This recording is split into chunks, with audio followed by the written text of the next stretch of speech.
Hello viewers, welcome to IT System Admin and Information Technology Learning Tutorial channel for you.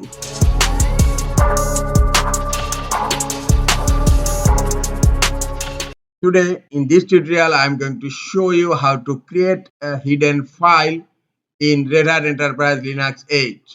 Sometimes it becomes very important for you, so don't forget to watch full video.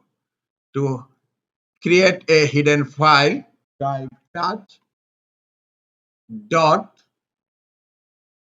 my file, the file name. Now hit enter.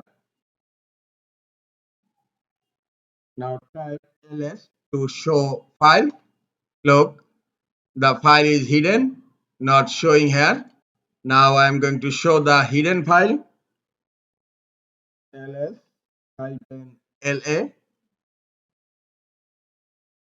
Look, this is the my file and it's hidden.